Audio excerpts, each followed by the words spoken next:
Hello guys, so today we will be discussing about the concepts and formulas that governs the entire geometry part, which will include lines and angles, triangles, the different types of triangles with respect to the sides and the angles, the different quadrilaterals, and what are the different figures that govern the quadrilateral family. So we'll be discussing all of these figures and their concepts in detail along with their formulae. So let's get started.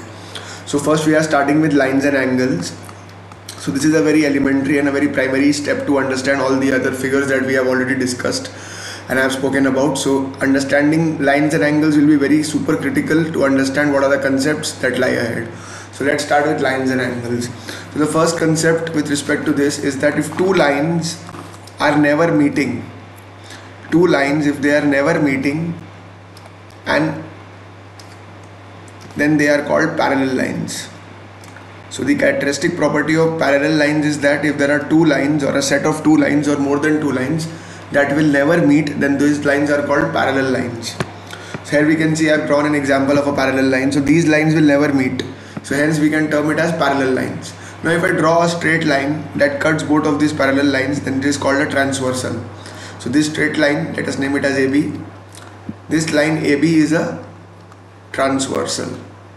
So what does a transversal do? A transversal intersects both the parallel lines at two unique points. One unique point is this and one unique point is this. Now using this concept of transversal and parallel lines, we will be able to establish some angles. Now let's see what are those angles. Let me change the color of the ink. Alright. So if you look here carefully, let us name these points first. Let's name this P, let's name this Q, and let's name this line as M, N, and let us name this as X and Y. Alright, so these are the different names that I have given to all these lines. So our two parallel lines are MN, this one, and XY. And we have a transversal which is AB and that intersects both these lines MN and XY at P and Q respectively. Alright, so let's get started to understand all the angles. So if you see that this angle and this angle is always equal, which I mean to say is that angle APN is always equal to angle MPQ. Similarly, this angle is always equal to this angle, which is angle PQY is equal to angle XQB. Now you'll try to think that why are they equal actually? So these angles are always equal, hence they are vertically opposite angles. So you can see that these two angles are vertically opposite to each other, hence they are vertically opposite angles. And always remember that they always exist between two parallel lines. So the basic concept of forming all these angles is that it should always lie between two parallel lines. If the two lines that are being discussed are not parallel, then these angles won't exist. So remember this. I am repeating it again. For all of these angles to exist, these two lines must always be parallel between which it is being formed. If those two lines are not parallel, then all of these formulas are not valid. So the basic premise of all of this is that MN and XY, the two lines are always parallel to each other. Hence we are able to form all these angles. So as I have explained, this angle and this angles are vertically opposite angles. Alright, now let's come on to the next bunch of angles. Now you must see that these two lines and the transversal is forming a Z-like structure, right? I'm highlighting it. So this is one straight Z, and if you look at it carefully, I'll use another ink. This is an inverted Z with the green color. So two Z's are forming. So if you look carefully, that the angles formed within the Z, that is this angle and this angle are also equal to each other. So angle MPQ and angle PQY is also equal to each other. Similarly, in the reverse Z, if you see, this angle and this angle is also equal to each other. That is angle NPQ and angle PQX is also equal to each other. And these angles that form within the Z shape is called alternate angles. Remember, whenever in any figure you see a Z that is being formed between two parallel lines, then it's a straightforward hint that those angles are always alternate angles that are present within the Z. It's simple. See, I'll show you. Within Z, if it's a straight Z, then the angles within Z are alternate, and if it's a reverse Z, then the angles within Z are alternate angles. Just remember this. These are two preliminary concepts. Alright. So we discussed what are vertically opposite angles and what are alternate angles. Now let's get on to the next bunch of angles. Okay, let me change the color. Right, let's make it light green. So if you look here carefully, then these angles, this light green, this angle and this angle is also equal. These are called corresponding angles. I'll just show you in a better way. Like if this is a traversal, these are two the parallel lines, then this angle and this angle is also equal. These are called corresponding angles. They are called corresponding angles. So if you look here, angle APN, this one, angle APN is equal to angle PQY. Similarly, angle APM and angle PXQ. APM and angle PXQ, which is this angle and this angle is also equal. These are corresponding angles. Okay, so we discussed three angles. One is vertically opposite angles, the other is alternate angles, and the third one is corresponding angles. And you should always remember one more thing which many students forget, is that this entire angle, it's always 180, because this is an angle in a linear pair. So angles in a linear pair will always be 180 degree. Just remember this. Alright. So this entire angle will always be 180. Similarly, this entire angle will also be 180. In a straight line, whatever angle is being formed will always be 180 degree. Similarly, in a point or in a circle, the total angle will be 360 degree. These are basic concepts you should always remember. Okay. Now let's get into some other concepts also, which is very critical. Like if you see this angle, which I am marking it in red, this angle and this angle are not corresponding angles. This and this can be corresponding, but this red and this red can never be corresponding. These are internal angles or interior angles. So I just make a clean figure. Like these are my parallel lines. So what I mean to say is that this and this are corresponding, but this and this are never corresponding. The red ones can never be corresponding. They are interior angles. And between two parallel lines, the sum of these interior angles is always 180. So if I just name it as X, Y, P, Q, A, O, J. I'm just naming it randomly, so don't go by the names. So angle A, not AOY, angle JOY, that is this angle, and angle OJQ, they are not corresponding. Never make that mistake. Corresponding are always on the same face. So this is corresponding and this is corresponding, but these two are never corresponding. So they are interior angles, and the sum of interior angle is always equal to 180. Just remember this.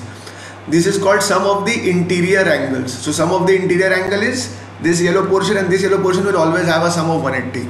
Similarly, this angle and this angle will always have a sum of 180. They are never, remember, they are never corresponding. Corresponding is this and this, but this with this deep green is always interior. So sum of the interior angle is always 180.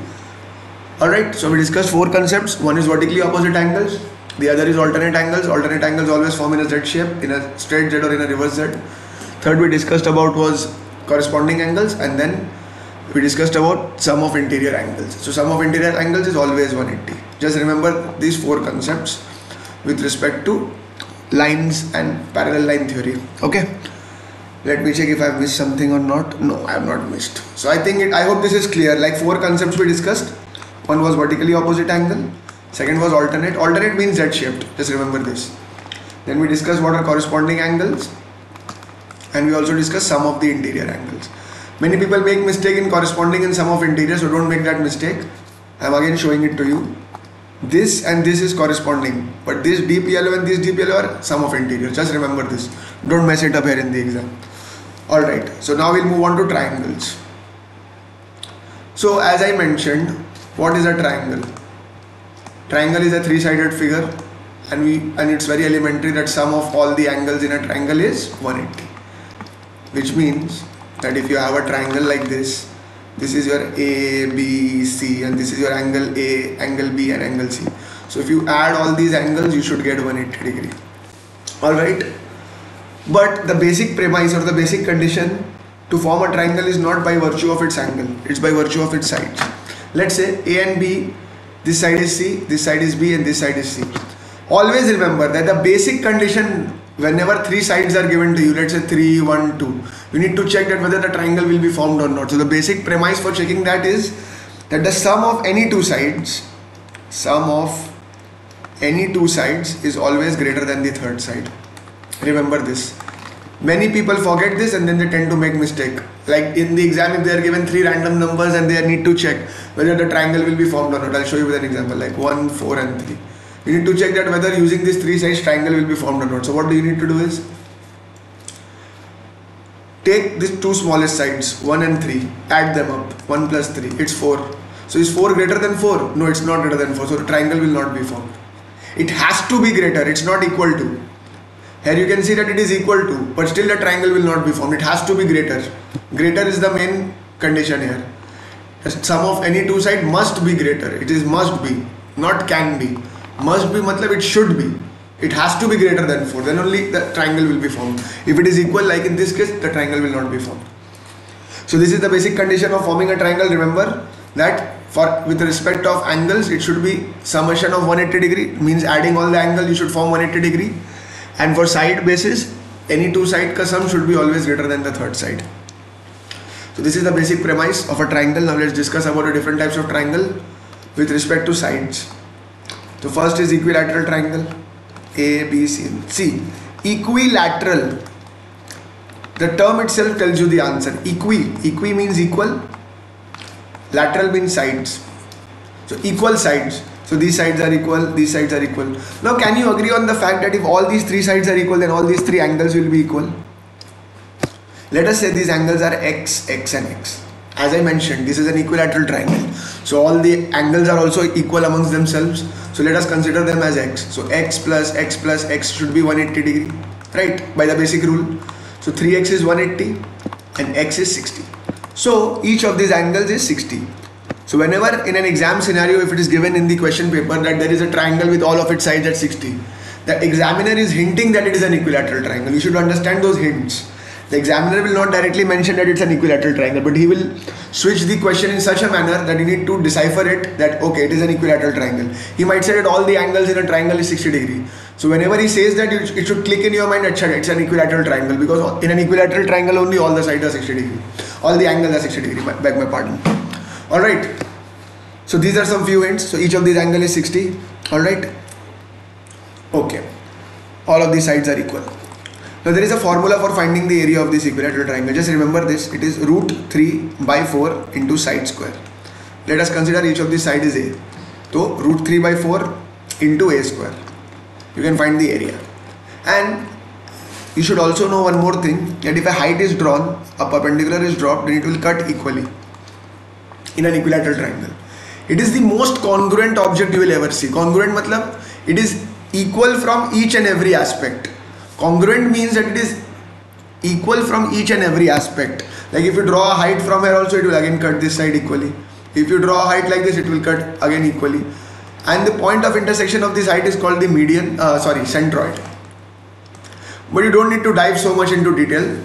Just remember that the point of intersection of the medians is called centroid. And the formula for finding the area is this, and the formula for finding this height, the length of this height, is also there, which is root 3 by 2 into A. Just be very careful. Here we are using A square and here it is A. Here it is root 3 by 4, here it is root 3 by 2. You need to learn both these formulas, okay, whenever you tackle questions with respect to equilateral. Now I'll show you something very basic with equilateral that you should all remember. That if there is any triangle, let's say any triangle, and if these are the three angles, and if this is the midpoint, so if I draw a height like this, it's not a height, okay, it's just a line that is passing through the midpoint, that is this and this is equal. Similarly, if I draw a line, not height, okay, this is not 90 degree, remember it is not 90 degree. I am just saying that I am drawing a line which is cutting this into two equal halves.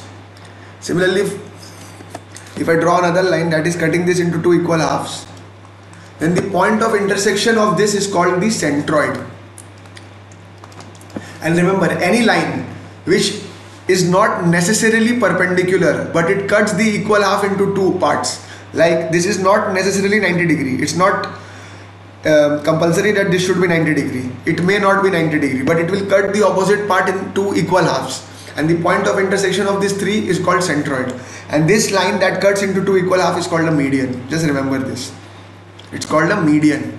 So what is a median? A median is any line that is drawn from the opposite vertex, which is this, and cuts the opposite side into two equal parts, is called a median. Median should not be 90 degree. Remember, median should not be 90 degree. I am not saying that this is 90 degree. It may be a straight line, it may not be a straight line, but it will not be 90 degree. Median should not be 90 degree. Should not be at 90 degree. Just remember this. Median's only function is to cut the opposite plane into two equal halves, and since in a triangle there are three planes, so three planes will have three equal part cutting, and all of these three equal part cutting will be done by three medians, and the point of intersection of these medians is called the centroid. I hope I am clear with this.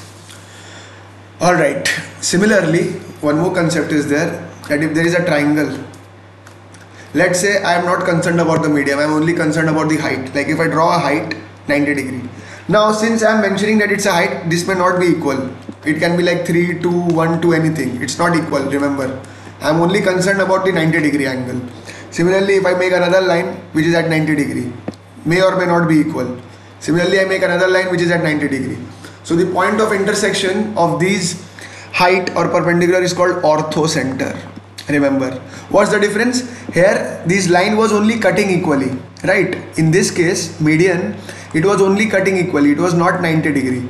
But in this case, it is 90 degree, but it is not cutting equally. So it is opposite. It is not cutting equally. Okay. In this case, it was cutting equally, but it was not 90 degree. But in this case, it is 90 degree and it is not cutting equally. So the point of intersection of this is called orthocenter. Just remember this. And this is an advanced concept, but I am just giving you it as a knowledge because you may require it in your higher classes also. So this is called orthocenter. Similarly, there is one more concept, like if there is a triangle, okay. Let's say this is an angle, this is an angle, this is an angle. I draw a line that cuts this angle into two equal parts.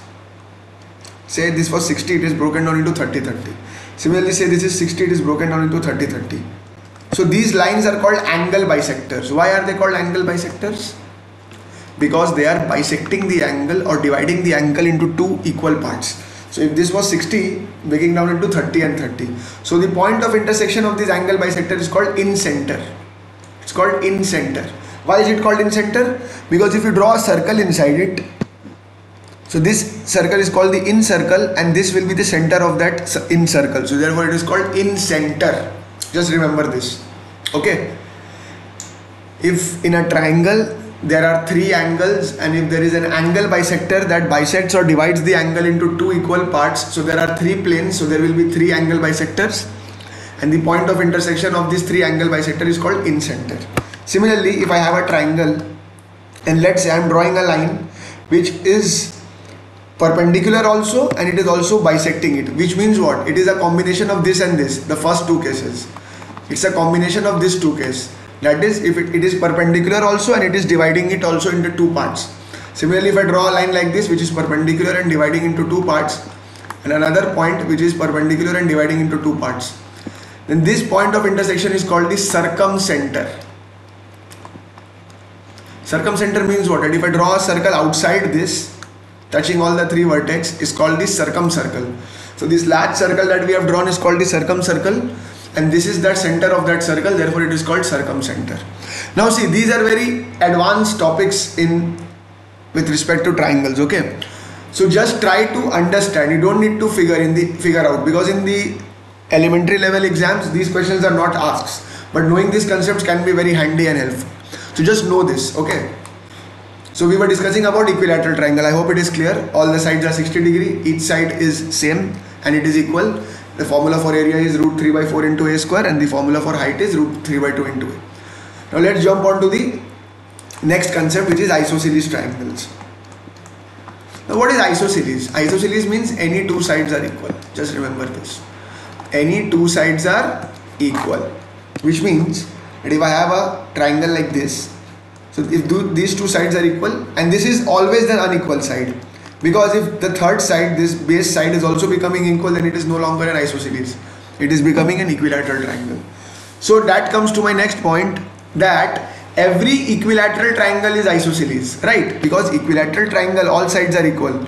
So in a way these two are isosceles because these two are equal, these two can be equal. So every equilateral triangle is isosceles, but every isosceles triangle is not equilateral, right? This is an isosceles, this is an unequal side, but is this equilateral? No. But every equilateral triangle has two sides equal, so it is a kind of isosceles, but every isosceles is not an equilateral. Just remember this. Okay, deep diving into isosceles, any two sides are equal and we have one unequal side. So if we drop a perpendicular on the unequal side, then it will always bisect this. This is a very critical property which is not mentioned in your books, but you should remember that if I drop a height on the unequal side in an isosceles triangle, it will bisect this. Bisect, by the meaning of bisect, I mean if this side is x and this side is x, and if this entirely was y, then it will become y by 2 and y by 2. So in a way I can say that these two triangles, these two right angle triangles are mirror image of each other. Obviously this is my x hypotenuse, this is also my x hypotenuse. This is my y by 2 base, this is my y by 2 base, and they have a common perpendicular. So I can say now that these two triangles are mirror image of each other, right? So in an isosceles triangle, if I drop a height from the opposite vertex on the unequal side, it will bisect that. Here I had this entire side as y, it got broken down into y by 2 and y by 2. Now to find the area of this triangle, you can simply apply the area formula, half base into height, which is the most basic formula. Or you can do one more thing. Okay, but let me tell you that this base is this entire base. Okay, I'm marking it in blue. This entire base, okay, not only one base. People make mistake, they only take one base, but it's not, it's the entire base. Entire base into height. Okay, entire height. Okay, half base into height. Or you can do one more thing, you can find out the area of this triangle, which is half base. If you're only finding the area of this triangle, you need to take only this base, this red color, not the entire one, because you're only concerned about this triangle. So half base into height, and then whatever you get, you can multiply it with 2. This will come out to be the same thing. So there are two ways of finding, you can choose any ways. Either you take the entire base and do it half base into height, or you take one triangle at a time, find out the area and then multiply it by 2. Okay, so this was all about isosceles triangle, and perimeter is very easy. X plus y. The two equal sides plus the unequal sides. You will get the entire perimeter. Alright. Just remember that the formula for height is only applicable for equilateral. Don't put this formula in isosceles. It is wrong. It is only applicable, these two formulas, for equilateral only. And the third type of triangle is scalene triangles, which is in any triangle all the sides are unequal. Then you need to use Heron's formula. I hope you know what is Heron's formula. You need to find the semi-perimeter, which is sum of the sides a plus b plus c by 2, and then you need to find the area by this formula. Root of s into s minus a into s minus b into s minus c. S minus c. Alright. So these were the different types of triangle with respect to side. Now let's get into angles.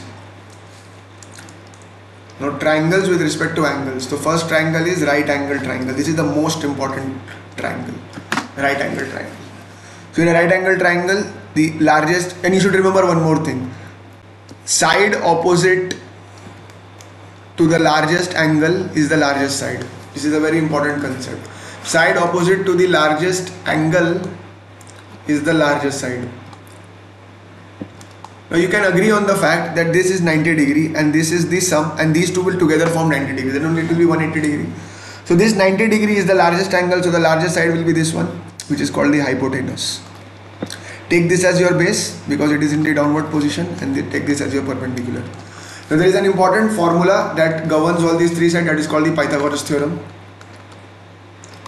which says that hypotenuse h square is equal to base square plus perpendicular square.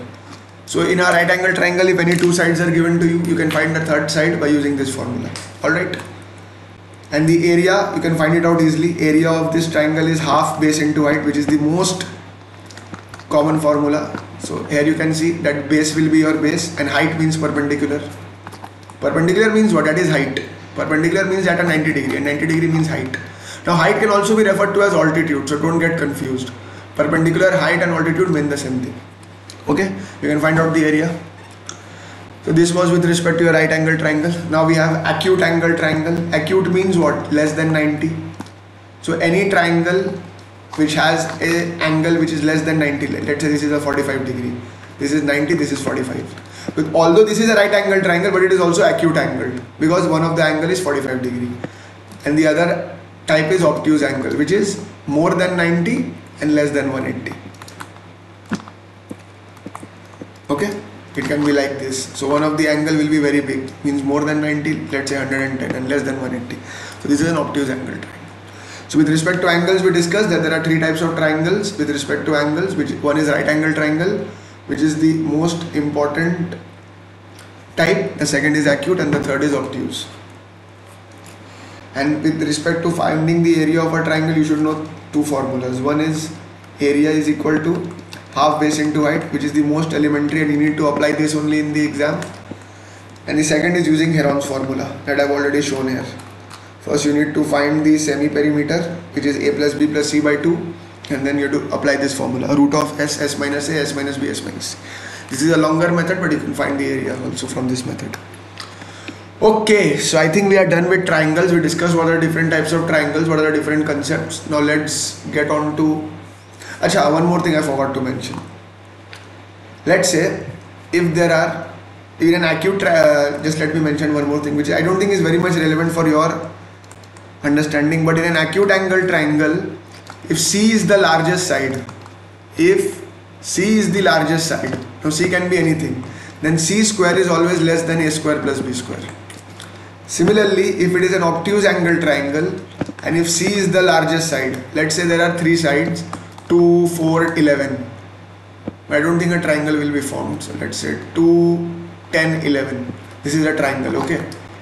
So in this case, whichever is the largest side will be taken as C. So here 11 is the largest side, so take it as C and put it in this formula. If this is getting satisfied, then it is an acute angle triangle. But if C square is greater than A square plus B square, then it is an obtuse angle triangle. These are the two conditions for checking whether a given triangle is acute or obtuse angled. And if it is equal to C square is equal to A square plus B square, then it is obviously just a Pythagoras theorem only. Because C square, hypotenuse, is the largest side. Hypotenuse square equal to base square plus perpendicular square, which means the same thing as Pythagoras only. So if it is equal, then it is right angle triangle. If it is less than, then it means it's an acute angle triangle. If it is greater, then it means it's an obtuse angle triangle. So in an exam, if three sides are given to you, take the largest side, square it, and then square other two sides and add them. If C square is greater than A square plus B square, where C is the largest side, then it's an obtuse angle triangle by this formula. If it is less than, then it is equal to acute angle triangle. But if it is equal to, then it's a Pythagoras theorem, which is right angle. Alright.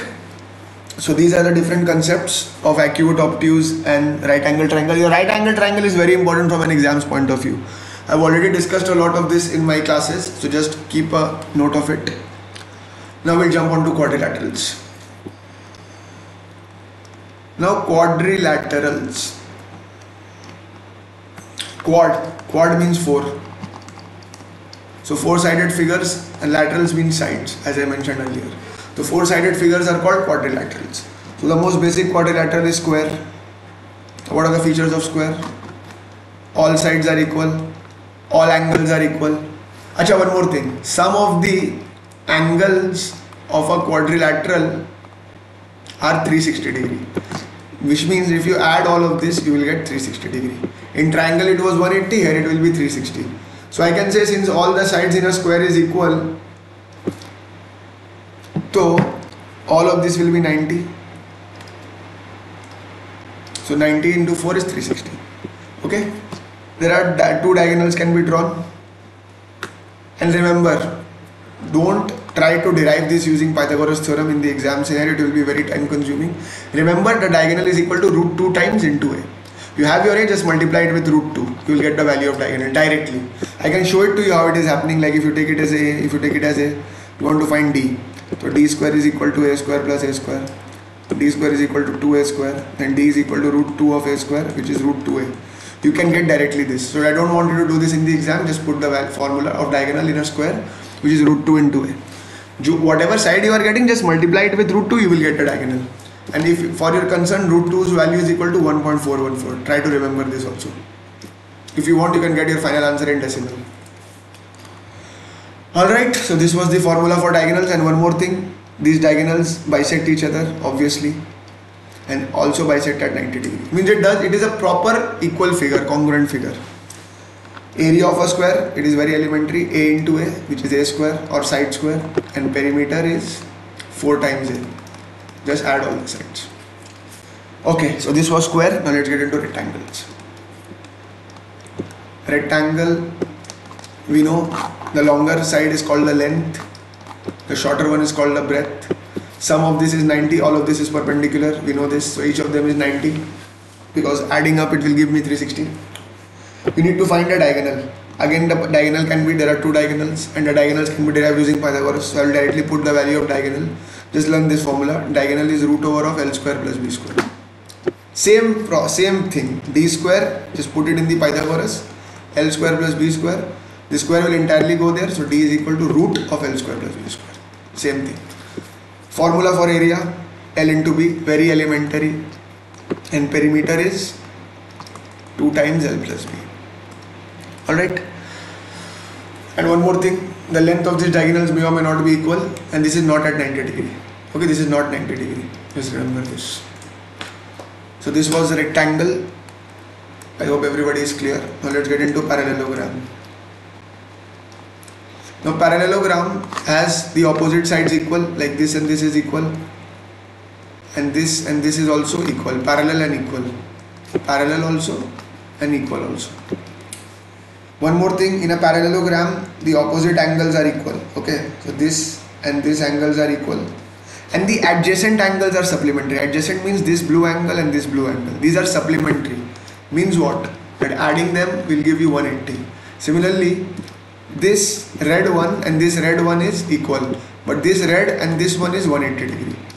So blue and blue are adjacent angles, and this one and this one are opposite angles. So opposite angles are equal and adjacent angles are supplementary in a parallelogram. The formula, and remember one thing, if you draw a height, so in whichever plane you are drawing the height, that becomes the base. So since I am dropping the height on this, so this is my base. Area of a parallelogram is base into height. So what is base? In whichever line I am dropping the height, that becomes my base. Remember it. Don't draw this as height and take this as base. Always remember, in whichever plane you are dropping the height, that becomes your base. Formula for parallelogram is base into height. Next we come on to rhombus.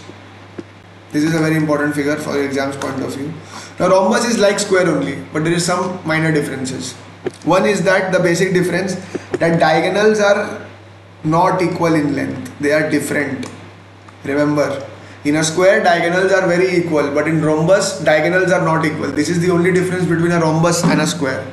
Diagonals are not, N-O-T, not equal.